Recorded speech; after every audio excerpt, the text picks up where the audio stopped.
प्रश्न में ये था कि श्री कृष्ण अगर सतयुग में जन्म लेते हैं तो वहाँ पर कंस का अत्याचार भी दिखाया है ना। महाभारत में दिखाते हैं कि देखो कंस ने कितना अत्याचार किया, कितना लोगों को डराया धमकाया, कितना लोगों के ऊपर इतना अत्याचार किया कि लोग इतने बेवश हो गए थे, दुख उन्हें भोगना पड़ रहा था। लेकिन अगर हम वास्तविक तौर पर अगर हम इसको देखते हैं कि जैसे अगर हम महाभारत के हिसाब से अगर बात करें तो उसमें ना द्वापर में दिखाया है श्री कृष्ण को, और कंस भी द्वापर में होता है। लेकिन अगर श्री कृष्ण का जन्म सतयुग में बताते हैं तो सतयुग में तो इतना सुख था कि वहाँ पे कंस तो था ही नहीं, वहाँ पे कंस नहीं था। सतयुग में इतना अच्छा था, इतना खुशमय जीवन था, इतनी खुशी थी। कहते हैं कि सतयुग में गाय और शेर एक ही घाट पर पानी पीते हैं। तो वहाँ पर कंस के अत्याचार को हम कैसे एक्सेप्ट करेंगे? ये कहने के लिए है ना कि कैसे हम एक्सेप्ट करेंगे कि वहाँ पे इतना अत्याचार होगा। अगर हम इसको माने तो कंस तो आज है, कंस का अत्याचार आज देखने को मिल रहा है। देखो कितने लोगों पर अत्याचार होते हैं, कितनी जो अबलाएं हैं, कितनी जो माताएं हैं, उनके ऊपर कितने अत्याचार होते हैं। तो वो कंस कौन है?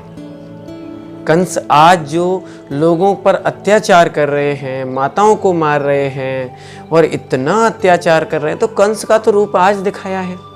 जैसे कहते नहीं, रावण भी आज है, 5 विकार जो हैं वो भी कंस का रूप दिखा देते हैं कि चलो ये भी कंस में है। तो कंस कहाँ है? यहाँ पर है। कितने अत्याचार कर रहा है, कितने लोगों को मार रहा है। और लेकिन भगवान, वो तो श्री कृष्ण को आज भक्ति मार्ग में भगवान का दर्जा देते हैं। तो ये बताओ, अगर भगवान श्री कृष्ण होते और उनके समय में इतना अत्याचार होता, क्या भगवान ये सहन करता? भगवान कभी सहन नहीं करता। फिर क्यों ऐसा दिखाया है? तो ये सभी दंत कथाएं हैं जिनको जो लिखा हुआ है उनको हम पढ़ते रहते हैं, उन्हीं को हम अपने जीवन में धारण कर लेते हैं। जैसे कुछ कहावतें हैं, जैसे कहते हैं कि गाय दूध देती है, ये हाँ या ना?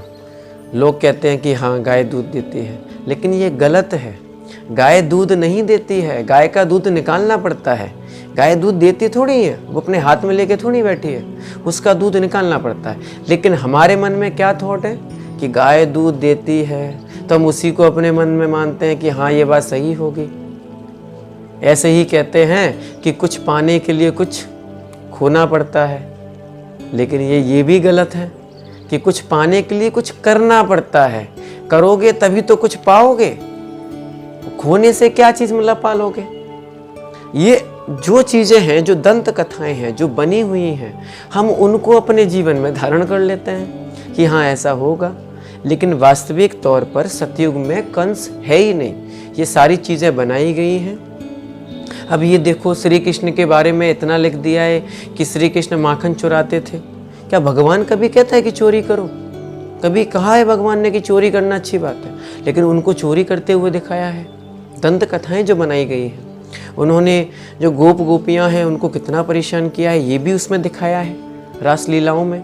लेकिन भगवान कभी नहीं कहता किसी को दुख दो। तो ये क्यों? क्योंकि ये सारी चीज़ें जो बनी हैं उनको हम पढ़ते हैं और उसी को अपने जीवन में धारण कर लेते हैं। लेकिन वास्तविक तौर पर जो कंस है, जैसा कि प्रश्न में पूछा गया है, जो कंस को जो बता रहे हैं वो कंस सतयुग में ना होकर कंस आज हमारे साथ है, जो इतने अत्याचार कर रहा है, लोगों पर इतना उसको डरा रहा है, धमका रहा है, इतना आज हर किसी को दुख है। तो वो कंस आज दुख दे रहा है। सतयुग में तो देखो, अब कहते हैं कि श्री कृष्ण और राधा सतयुग में थे। उनका ये बचपन का रूप था, श्री कृष्ण और राधा। जब वो बड़े होते हैं, जब उनका स्वयंवर हो जाता है, तो वही लक्ष्मी और नारायण बन जाते हैं। लक्ष्मी और नारायण की पूरी डिनास्टी चलती है, उनका पूरा चलता जाता है।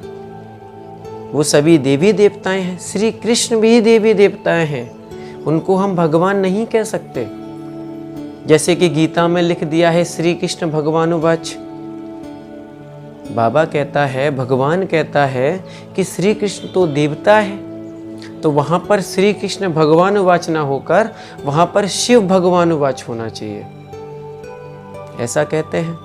तो जैसे कि प्रश्न के आधार पर अगर हम बात करें तो कंस को जैसे कि सतयुग में कहते हैं कि श्री कृष्ण होगा वहाँ कंस होगा, जहाँ कंस होगा वहाँ श्री कृष्ण होगा, और ऐसा बिल्कुल नहीं है।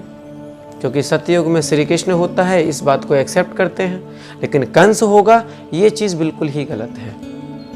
क्योंकि जहाँ सुख होता है वहाँ दुख हो ही नहीं सकता, और जहाँ दुख होता है वहाँ थोड़ा बहुत सुख होता है।